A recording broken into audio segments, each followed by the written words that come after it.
Hey guys, welcome back to another video. It's another one from out and about on my travels, this time in Birmingham at the Custard Factory for the Magical Market. Firstly, I'm very new to markets, where you have to actually sell to people in person.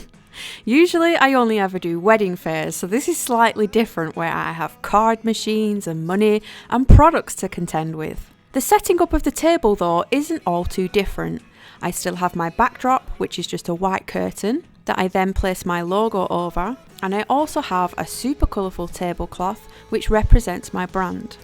But instead of putting cake designs on the table, I'm building some of my custom shelving. If you want to know how I made the blue ones on the left, I have a full tutorial on that so you can customise it to your own products. I took along some of my doodles in the hope that people liked them enough to buy them, and just as I was in full setup mode, a little face popped round the curtain who you may recognise. It's Emily Harvey Art, who is my little market neighbour, as she set up there just behind me. We had a brief little catch up before I then continued having a little stress trying to set up my table on time. My main products for the stall were chocolate bars, which I usually only bring out around main UK holidays such as Christmas. I did, however, squeeze one little cake dummy in there, just so people knew what my main job was. So the Magical Market only happens once a year for now, and this was right between Cake International. I was judging on the Friday, this market was on the Saturday, and then I went back to Cake International again on the Sunday. But luckily they're all held in Birmingham. If you want to check out the Cake International vlog, that was uploaded last week, but I'll also leave it linked below. I cannot tell you how lucky I felt to be accepted onto this market, especially as a complete newbie to selling. I will be forever grateful to the organisers who gave me a chance because I had an absolute ball.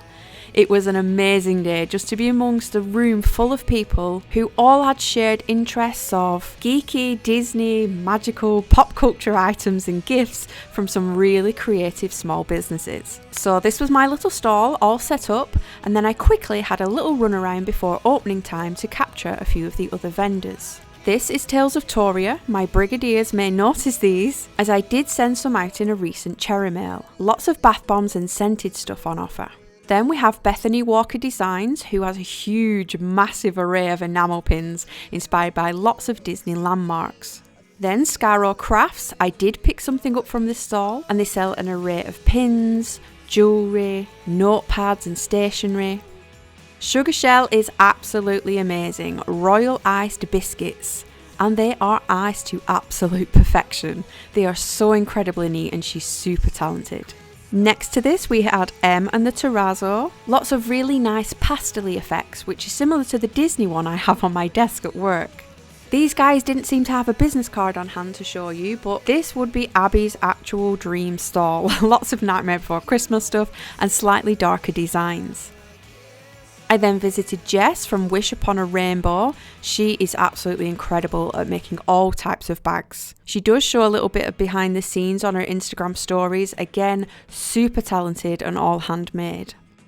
I then passed Stoked Crafts, who have lots of key rings and jewellery on offer, all across lots of different themes and designs.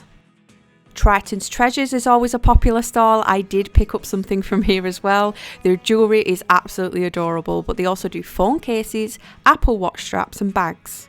I picked myself up a bracelet. Here is another stall neighbour. Liz Harry was right next to us on the end. She's well known in the illustrator industry for creating fab, colourful and unique designs that you can grab on all sorts of things like pins and key rings. Then of course I paid a visit to Emily Harvey, who was right behind me. If you're a lover of lilac, you will absolutely adore her stuff. And if you think her name is familiar, we did a little collab last year on a Halloween pumpkin, where she drew a purple, cute little pumpkin, sent it over, and I recreated it in cake. Again, lots more stationery on offer. She has pins, notepads, books, prints, and she's just launched a range of candles. There were lots of other vendors here, but we just couldn't get round them all because the first session got underway and they were the VIPs that got a goodie bag and early entry, which means they could snap up whatever they needed to from their favourite creators. After the morning session was over, one thing we don't usually get at any other market or event is we actually had an hour's break at dinner where the market closed, and it gave a chance for the vendors to grab their dinner, reset their stalls and just have a little bit of a breather. I cannot tell you how amazing this was, and it's something unique to this market I haven't come across before. Then the afternoon session started and lots more people came flooding in, again grabbing their items from their favourite makers. Obviously this was our first magical market, and despite being pretty much unknown to anybody there, we did absolutely amazingly. I have all my fingers and toes crossed that they'll let me back next year. I completely sold out of certain designs and items, and I know a few people have placed orders in my online shop since the market. So I just want to say a huge thank you to everybody who came and looked at my stall, made a purchase, whether that was one of my chocolate bars or one of my little doodles or key rings.